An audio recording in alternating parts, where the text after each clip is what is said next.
რაც არჩევითობით უმრავლესობის არჩეული და ლეგიტიმურობის ნაწილში შეხვედრით, რა ვიცი, საერთოდ კი ბატონო, ერთადერთი თქვენ ახართ, ერთადერთი თქვენი პოლიტიკური გუნდია ქვეყანაშიდაც და იქეც კიდე სადაც გაიხედავ, რომელიც თulis რომ ლეგიტიმურად არის არჩეული. ყველაზე თავარი ჩვენი ხალხია, ბატონო ალექსანდრე და არა ჩვენი გუნდი. დიახ, და ამ ხალხის ნდობა თქვენ იმ პროცენტულობით და იმ მოცემულობით არა გაქვთ შემიძლია გითხრათ რა. რავი თქვენ რატო არა გაქვთ და ვიწო არა. მოდი რაღაცა კეთილსინდისიერებაზე და იმაში წავედით რაღაც არჩევნების და თურმე როგორ უნდა რას თვალი უნდა ამიხილოს ვიღაცამ და მაპატიეთ და ამ წუთში მაგალითად აი ტელევიზორს თუ უყურებთ ამ წუთში ახლა რამდენიმე მნიშვნელოვანი თემა არის ჩვენი საზოგადოებისათვის.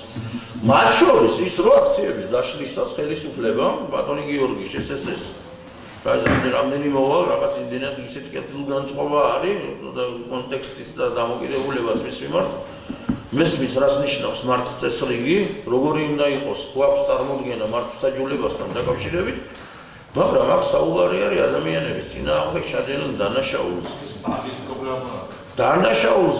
დანაშაულზე და მოდით მივალ იქ სათქმელთან გამოძიება არჩევნებზე იყო საუბარი საერთაშორისო აუდიტზე გელაპარაკებოდა მთელი მსოფლიო კატეგორიად ასე რომ ვთქვათ და ვინმე არ ჩართეთ რომ რა უნდოდა იმას რომ ეს ამბავი ასე რომ ვთქვათ გადამოწმებული ახლა არის აი სიმძიმეს დანაშაულზე თავად ნუ ახლა ისეთი განცხადებები აკეთა პრემიერიდან დაწყებული თქვენ მართლა ტელევიზორს ხო უყურებთ და ამავე ინტერნეტით რა ვიცი შინაგან საქმეთა მინისტრი გამოვიდა რაღაც იქით წინა ხელისუფლებასთან ყოფილი მე ახალმა რაღაც სხვა რამე თქვა მე პრემიერ-მინისტრმა სხვა რამე თქვა თავიდან დაიწყეს საერთაშორისო გამოძიება საუბარი და ახლა თვითონ რაღაც კომუნიკაციების კომისიაში გაასაჩივრებენ საერთაშორისო თქვენ კარგინდათ და არც გამოძიება მით უმეტეს ადამიანების წინააღმდეგ ჩადენილი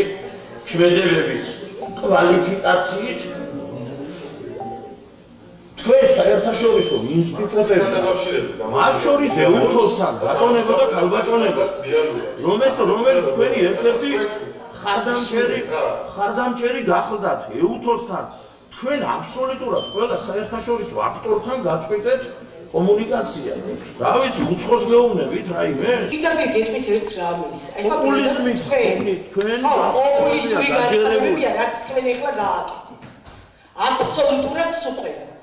ის რომ ჩამოიშალა მაგ 4 დღეში და 3 დღეში რაღაც სისულები, რაც BBC-ს მიაწოდეთ, შიგააგენტებმა და რეაგენტების დავალებით და ქვეყნის სტრების და მე თვითონ უარყოთ.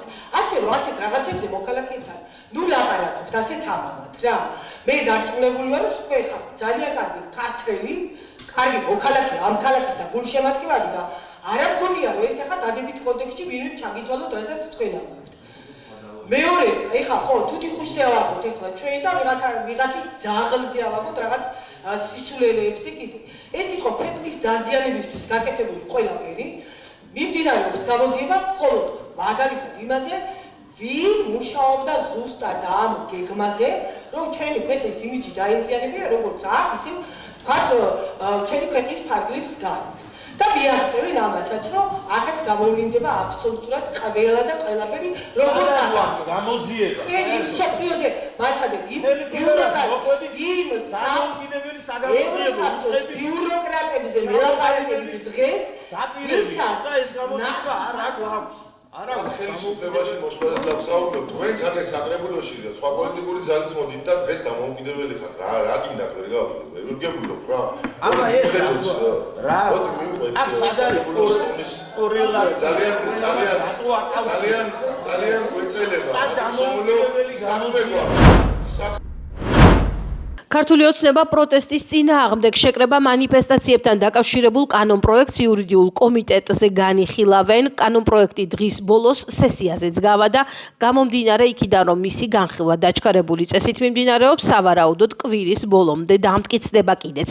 ამ კანონის ამოქმედების შემდეგ ხალხს პროტესტის გამოხატვა შინაგან საქმეთა სამინისტროს ნებართვის გარეშე ტროტუარებზეც კი შეეზღუდებათ. ამასთან თუ შეკრება მანიფესტაციის მონაწილეები არ დასთანხმდებიან შინაგან საქმეთა სამინისტროს მიერ მათთვის შეთავაზებულ ადგილს და თვითონ შერჩეულ ადგილზე ჩაატარებენ აქციას, მონაწილეებს 15, ხოლო ორგანიზატორებს 20 დღემდე ადმინისტრაციული პატიმრობა დაეკისრებათ. ასევე ცნობილი ხდება, რომ აქციის მონაწილეები პროტესტის გამოგხატვის კუთხით დროშიც იქნებიან შეზღუდულები. Onda პროტესტს ქვეყანაში ვერავის ვერ დაუხლის ეს საქართველოს მოქალაქეების კონსტიტუციური უფლებაა. თუ არის აუცილებლობა იმისი, რომ გადაიკეტოს, იქნება ეს ქუჩა, ტროტუარი, სავალი ნაწილი, გამზირი, მოედანი, ეზღუდებათ თუ არა ადამიანებს საქართველოში ამ თვალსაზრისით პროტესტის გამოხატვა? არა მხოლოდ ტრანსპორტის გადაადგილების ადგილას, არამედ ხალხის გადაადგილების ადგილასაც, თუ საკმარისი რაოდენობა არ არის ადამიანებისა, შეკრებისა მანიფესტაციაში მონაწილე ადამიანებისა, მათ არ უნდა შეუშალონ ხელი ხალხს თავისუფალ გადაადგილებაში. მაგრამ თუ საკმარისი რაოდენობა იქნება, ან თუ ბევრი იქნებიან, რა თქმა უნდა, ამ შემთხვევაში შეიძლებათ, რომ მათ შორის დაიკავონ ტროტუარის ის ნაწილი, სადაც სხვა ხალხი ვერ გადაადგილდება და ამ ადამიანებს მოუწევთ რომ ალტერნატიული გზა ნახონ, მაგრამ ეს რა თქმა უნდა არ უნდა გრძელდებოდეს წლების განმავლობაში. ან წლების განმავლობაში ადამიანებს აქვთ უფლება რომ მოითმინონ შესაბამისად შეკრების და მანიფესტაციის მონაწილეებს აქვთ უფლება რომ თავიანთი აზრი დააფიქსირონ, თავიანთი პოზიცია დააფიქსირონ, მაგრამ ამავდროულად სხვათა უფლებების შეზღუდვა არის დასაშვები მხოლოდ დროის მცირე ვადით, დიდი ხნის განმავლობაში ადამიანების უფლებების შეზღუდვა დაუშვებელია. აქამდე არსებული პრაქტიკით საკმარისი იყო რომ უნდა გაგვეფრთხილებინა მერია და ეხლა ჩვენ უნდა ავიღოთ პრაქტიკულად ნებართვა პოლიციისგან, იმიტომ რომ პოლიციას რო ვაფრთხილებ, უნდა მან თუ გადაწყვიტა რომ აქეთ არა, იქეთ უნდა წახვიდე. ეს ნებართვის აღებას ნიშნავს პირდაპირ. და ამ კანონის მიღებით, რომელსაც მიიღებთ, იმიტომ რომ გაქვთ ძალა, ჩვენ დავადგებით გზას, რასაც ქვია დიქტატურის დამყარება. მინდია შარვაშიძისა და თორნიკე თოშხუა საქმეზე დღეს მოწმის სახით სამი გამომძიებელი დაიკითხა. მინდია როსტამაშვილი, თამარ გაბროშვილი და ანი ბოჩხაძე. გამომძიებელმა თამარ გაბროშვილმა საქმეში არსებული ვიდეოები დაათვალიერა და დათვალიერების ოქმი შეადგინა. ოქმში გამომძიებელმა უნდა ასახოს საქმესთან დაკავშირებული ყველა მნიშვნელოვანი გარემოება. დაცვის მხარის ადვოკატები აღნიშნავდნენ, რომ გამომძიებელმა განგებ გამოტევა ბექა გოცირიძის მიერ აქციის მონაწილეებზე ფიზიკური ძალადობის გარემოებები და არ აღწერა ის დათვალიერების ოქმში. მაშინ როცა თორნიკე თოშხუასა და მინდია შარვაშიძის მხრიდან თითქოს და ძალადობას აღწერს, გამომძიებელი მიმართულად ტოვებს ბექა გოცირიძის მიერ მინიმუმ 2 ადამიანზე თავდასხმის ფაქტს. მოსამართლემ საკუთარი თვალით ნახა, როგორ არ დაწერა გამომძიებელმა ბექა გოცირიძის მიერ მინიმუმ 2-ჯერ დარტყმის ფაქტი, აღნიშნა ადვოკატმა ომარ ფურცელაძემ. ამ საკითხზე გამომძიებელ თამარ გაბროშვილს პროცესზე კითხეს, რამ განაპირობა, რომ თქვენი დათვალიერების ოქმში ეს მოქმედება არ აღწერეთ, გამოკითხული მყავს მოწმეები, ამბობენ, რომ ბექა გოცირიძემ 2-ჯერ დაარტყა ხელი. არანაირი мотиваცია არ მქონია სუბიექტურად რაც დავინახე, რაც აღვიქვი, ის აღვწერე. შეკითხვაზე ვიდეოს სხდომაზე ხელმეორედ ნახვის შემდეგ ხომარ აღიქვა მომხდარი განსხვავებულად აღნიშნა, რომ ახლაც ასე აღვიქვი, როგორც დათვალიერებისას მე ვთვლი, რომ ჩემი სამსახურებრივი მოვალეობა შევასრულე პირნათლად, რომ შემენიშნა აუცილებლად დავაფიქსირებდი. განაცხადა გამომძიებელმა თამარ გაბროშვილმა. ვიდეო ჩანაწერები, რომლებიც გამოკლეული არის და დათვალიერებული ჭყალებში გამომძიებლების მხრიდან დათვალიერების ოქმში ასახული არა აქვს ასახული სრულად ინფორმაცია. გამომძიებელმა ასახა მხოლოდ ის ფაქტები, რაც მათი გადმოსახედიდან ამყარებდა იმ ბრალდებას, რა ბრალდებას ბიჭებს აქვს წაყენებული.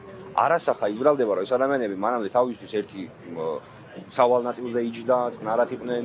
იქამდე სანამ ეს ამ ადამიანმა არ გამოიარა აგრესიულად გინებით და ლაივის გადაღებით. მიმართვის შემდეგ რატო იღებდა ლაივს, ეს კაცი გახდა აგრესიული, მანამდეც აგრესიული იყო თავისთავად, იგინებოდა და უკვე მოხდა ის რაც მოხდა. რატომ მქონდა ბექა გოცირიძეს დანა? ის იყო კალაძის ღონისძიებაზე, რისთვის ჭირდებოდა დანა? მისი თქმით, დანა ჭირდებოდა საჭმლის დასაჭრელად და არ ვიცი რომელ ფაცხაში აპირებდნენ ეგ და კალაძე ერთად რომ დაეჭრათ ვაშლი, თუმცა ჰქონდათ აი ამას განმარტავს რომ ხელში ეკავა დანა ამის გამო. გამოიკითხა გამომძიებელი, ყველაზე მნიშვნელოვანი ნაწილი იყო ამ ადამიანის მიერ ჩატარებული ვიდეო, ძირითად ფაქტის ამსახველი ვიდეო მასალის დათვალიერების ოქმები. ეს არის მტკიცებულება, რომელსაც ეყრდნობა ბრალდების მხარე თავიდან ბოლომდე. მოსამართლემ საკუთარი თვალით ნახა, რომ მაშინ როცა თითქოს და თოლკოთოშყუას და მინდია შერვაშიძის მხრიდან ძალადობას აღწევს გამომძიებელი, სპეციალურად განზრახდა მიზანი მიმართულად ტოვებს მისი აღწერილობიდან ბიქა გოცირიძის მიერ მინიმუმ 2 ადამიანზე თავდასხმის ფაქტს. ჩვენ დავადგინეთ და დავადასტურეთ ის ფაქტი უთყურად, რომ ამ კონკრეტულ ადამიანს მიზნად ჰქონდა აღეწერა კონკრეტული ადამიანების მოქმედება და პირიქით დაემალა კონკრეტული ადამიანების მიერ ჩადენილი დანაშაულები. ცნობისათვის 16 აგვისტოს ჯგუფურად ჩადენილი ძალადობის ბრალდებით პოლიციამ პროტესტის 2 აქტიური მონაწილე თორნიკე თოშხუა და მინდია შერვაშიძე დააკავა. პროკურატურა ამტკიცებს, რომ მათ 31 ივლისს რუსთაველის გამზირზე ყოფილ ფეხბურთელ ბექა გოცირიძეს სცემეს. მინდიასა და თორნიკეს ბრალი ჯგუფურად ძალადობაში ედებათ და 2 წლამდე თავისუფლების აღკვეთა ემუქრებათ. მათ ბრალი სისხლის სამართლის კოდექსის 126 მუხლის პირველი პრიმა ნაწილით აქვთ წარდგენილი. საქმეზე დაზარალებულად ცნობილი ბექა გოცირიძე დაცვის მხარის თქმით, ბექა გოცირიძე თავიდანვე პროვოკაციით მოწყობის მიზნით მივიდა აქციაზე, მას ჩართული ჰქონდა ეგრეთ წოდებული ლაივი და პირდაპირ ეთერში აქციის მონაწილეების გასაგონად მოიხსენიებდა მათ აგდებულად, აგინებდა და აყენებდა შეურაცხყოფას, ამას მოჰყვა შემდგომ დაპირისპირება. ცნობისათვის ბექა გოცირიძე აქციის მონაწილეებს სხვადასხვა დროს შეურაცხყოფას აყენებდა თავის ვიდეოებსა და არა მარტო ვიდეოებში, ის რუსთაველის გამზირზე აქციის მონაწილეებთან სხვა დროსაც მისულა. 10 დეკემბერი ადამიანის უფლებათა დაცვის საერთაშორისო დღეა. თარიღთან დაკავშირებით სახალხო დამცველი გასული პერიოდის განმავლობაში ადამიანის უფლებებისა და თავისუფლებების დაცვის კუთხით არსებულ გამოწვევებზე საუბრობს. ომბუდსმენი აქციებზე დაზარალებულ მოქალაქეებსა და ადამიანების უფლებების შემზღუდველ კანონებზე ამახვილებს ყურადღებას, რომელიც ქართულმა ოცნებამ ბოლო პერიოდში მიიღო. განსაკუთრებით ხაზგასასმელია, რომ სამართალდამცავთა მიერ 2024 წლის საპროტესტო აქციების მონაწილეთა მიმართ ჩადენილი სავარაუდო არასათანადო მოპყრობის ფაქტებზე დაწყებული გამოძიება კვლავ არ წარმოებს ეფექტიანი გამოძიების სტანდარტების შესაბამისად. დასანანია, რომ არ შესრულებულა სახალხო დამცველის მოწოდება გამოძიების სწორი კვალიფიკაციით წარმართვის საჭიროებისა და შესაბამისი საგამოძიებო საპროცესო მოქმედებების ჩატარების თაობაზე. გამოძიების ფარგლებში დღემდე არც ერთი პირის პასუხისმგებლობა არ დამდგარა. სახალხო დამცველი კიდევ ერთხელ აღნიშნავს, რომ აუცილებელია 2024 წლის საპროტესტო აქციების მონაწილეთა მიმართ ჩადენილი სავარაუდო არასათანადო მოპყრობის ფაქტებზე ეფექტიანი გამოძიების წარმოება და შესაბამისი პირების პასუხისგებაში მისცემა. ასევე ყურადსაღებია ბოლო პერიოდში მიღებული არაერთი საკანონმდებლო ცვლილება განსაკუთრებით შეკრებისა და მანიფესტაციების შესახებ. საქართველოს კანონში და ადმინისტრაციულ სამართალდარღვევათა კოდექსში შესული ცვლილებები, რამაც მნიშვნელოვანი გავლენა იქონია შეკრების თავისუფლების დაცვის ეროვნულ სტანდარტებზე. აღნიშნული ცვლილებები საქართველოს სახალხო დამცველის მიმართვების საფუძველზე ეუთოს დემოკრატიული ინსტიტუტებისა და ადამიანის უფლებების ოფისმა უარყოფითად შეაფასა და 2025 წელს 2 დასკვნა გამოაქვეყნა. მასთან სახალხო დამცველი კიდევ ერთხელ მიაპყრობს საზოგადოებისა და სახელმწიფო უწყებების ყურადღებას იმ ძირითად გამოწვევებსა და პრობლემებზე, რომლებიც დეტალურად არის ასახული სახალხო დამცველის საპარლამენტო და სპეციალურ ანგარიშებში. სამწუხაროდ აღნიშნული გამოწვევები კვლავ რჩება ადამიანის უფლებების მიმართულებით და ამძიმებს სხვადასხვა პირების, მათ შორის ბავშვების, შშმ პირების, ფსიქიკური ჯანმრთელობის პრობლემის მქონე პირების, კონფლიქტებით დაზარალებული მოსახლეობის, ხანდაზმულების, უსახლკაროთა და სხვათა უფლებრივ მდგომარეობას ნათქვამია გავრცელებულ განცხადებაში. 1948 წლის 10 დეკემბერს მეორე მსოფლიო ომის ტრაგედიების გაანალიზების შემდგომ გაეროს გენერალურმა ასამბლეამ ადამიანის უფლებათა საყოველთაო დეკლარაცია მიიღო, რომელიც გახდა ადამიანის უფლებების უნივერსალური დაცვის საფუძველი. ზესტაფონში, ვანსა და თბილისში არალეგალური სასაკლაოები გამოვლინდა, კრიტიკული შეუსაბამობები გამოვლინდა ზესტაფონში, რუსთაველის 86-ში და ვანში, თავისუფლების 4-ში მდებარე არალეგალურ სასაკლაოებში. სურსათის ეროვნული სააგენტოს იმერეთის დეპარტამენტის ინსპექტორების მიერ ჩატარებული არაგეგმიური ინსპექტირების შედეგად დაფიქსირდა საქმიანობა ბიზნეს ოპერატორად რეგისტრაციისა და აღიარების გარეშე საეჭვო წარმომავლობის ხორცი, რის გამოც ობიექტები დაჯერიმდნენ და შეუჩერდათ საწარმოო პროცესი. სურსათის ეროვნული საკანონმდებლო სააგენტოს თბილისის დეპარტამენტის ინსპექტორებმა შინდისში მიხეილ ჯავახიშვილის პირველ შესახვევში არალეგალური სასაკლაო გამოავლინეს ფიზიკური პირის კუთვნილი ობიექტი ფუნქციონირებდა ეკონომიკურ საქმიანობათა რეესტრში რეგისტრაციისა და აღიარების გარეშე. არაგეგმური ინსპექტირებისას გამოვლინდა ასევე ეტიკეტირებისა და მიკულებადობის წესის დარღვევა. 200 კილოგრამის საქონლის ხორცი ჯანმრთელობის ნიშანდების გარეშე, რომელიც დაილუქა და კანონმდებლობის შესაბამისად განადგურდა. ბიზნეს ოპერატორი დაჯარიმდა და შეუჩერდა საქმიანობა რეგისტრაციამდე, აღიარებამდე და კრიტიკული შეუსაბამობების აღმოფხვრამდე. ქუთაისის მერის ახალგაზრდული მრჩეველთა საბჭო 2025 წლის საუკეთესო ახალგაზრდული მრჩეველთა საბჭო გახდა. ახალგაზრდული მრჩეველთა საბჭოს 2025 წლის ფორუმის ფარგლებში საქართველოს განათლების, მეცნიერებისა და ახალგაზრდობის მინისტრმა გივი მიქანაძემ სიტყვით გამოსვლისას ახალგაზრდების მხარდაჭერის კუთხით სამინისტროს მიერ განხორციელებულ პროექტებზე ისაუბრა და წლის საუკეთესო ახალგაზრდული მრჩეველთა საბჭოს წევრი ახალგაზრდები დააჯილდოვა. ფორუმში 28 მუნიციპალიტეტიდან 500-მდე ახალგაზრდა მიიღო მონაწილეობა და მის მიზანს წარმოადგენდა საქართველოს მუნიციპალიტეტებში არსებული ახალგაზრდული საბჭოების 2025 წლის საქმიანობის შეჯამება, გადაწყვეტილებების მიღების პროცესში ახალგაზრდების ჩართულობის ხელშეწყობა და სხვა.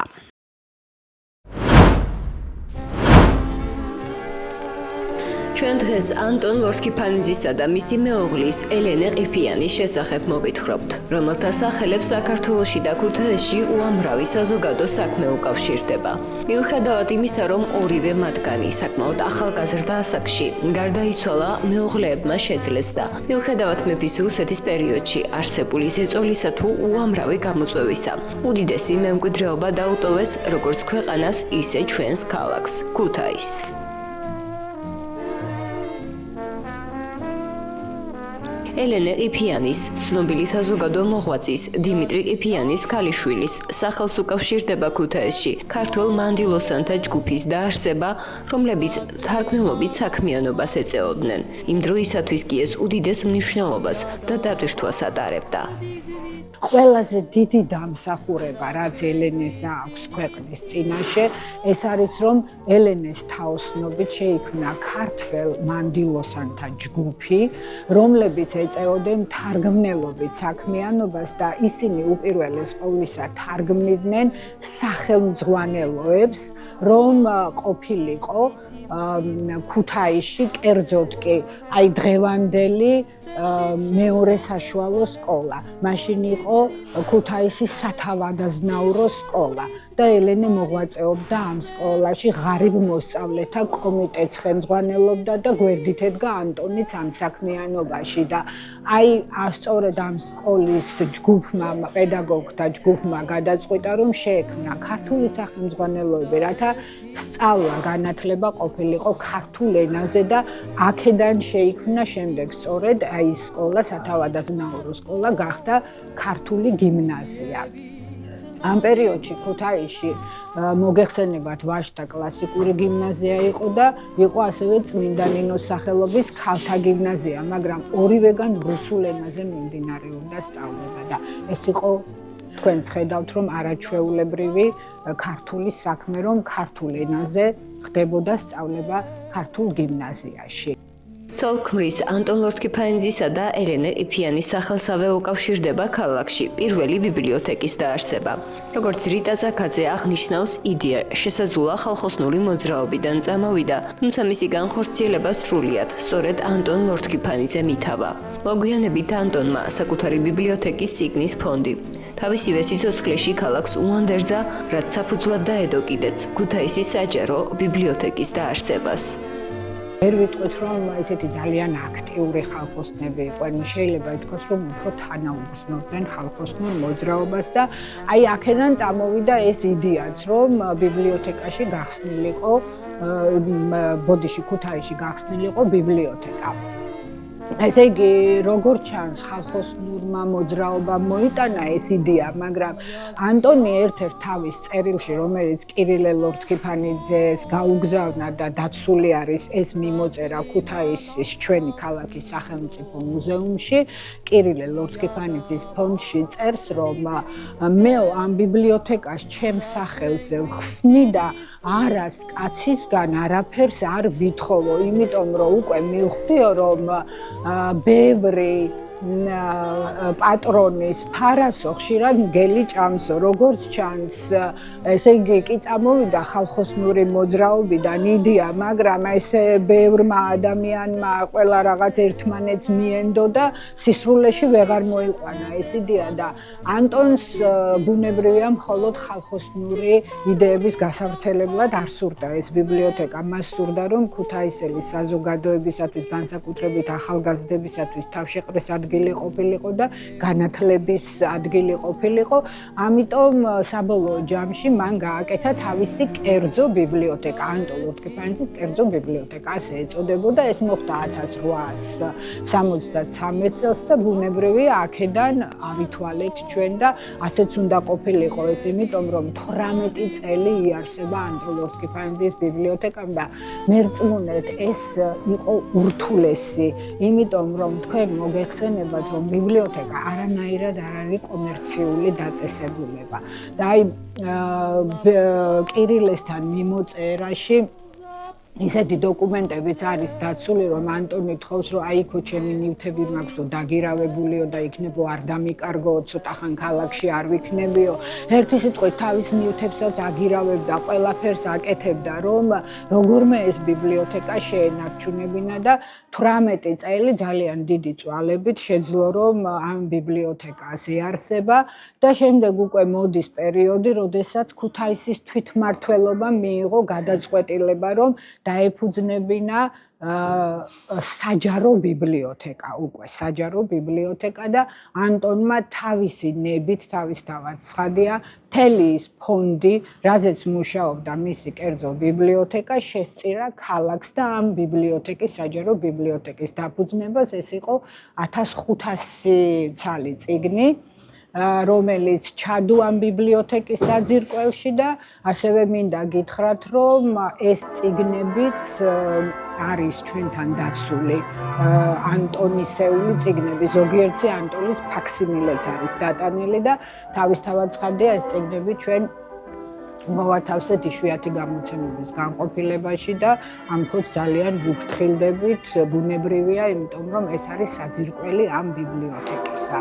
ანტონ ლორთქიფანიძე აქტიურად მონაწილეობდა ქუთაისის სათავადაზნაურო სკოლის ხარით მოსწავლეთა კომიტეტის საქმიანობაში, რომელსაც მისი მეუღლე ელენე ყიფიანი თავმჯდომარეობდა. ისივე სახელს უკავშირდება ქუთაისში სცენის მოყვარეთა წრის ჩამოყალიბება. ანტონმა გარდა იმისა, რომ ეს ბიბლიოთეკა დააფუძნა, ქუთაისში დააფუძნა სცენის მოყვარეთა საზოგადოება და თავისი საქმიანობით გარკვეული წვლილი ამ დასსაც მიუძღვის, რომ შემდეგში ჩამოყალიბდა ჩვენი თეატრი. ქუთაისის ლადო მესხიშვილის სახელობის თეატრი. ასევე მნიშვნელოვანია ის, რომ ანტონ ლორთქიფანიძე გახდათ ქუთაისის ქალაქის თავის მოადგილე და ასევე გახდათ ქუთაისის თვითმმართველობის ხმოსანი დეპუტატი. და ყოველთვის ამბობდა თურმე, რომ შენი პიროვნულისთვის შეიძლება ადამიანმა უკან დაიხიო, მაგრამ საზოგადო საქმისთვის არასოდეს უკან არ უნდა დაიხიო და არც კომპრომისი არ უნდა წახვიდეო.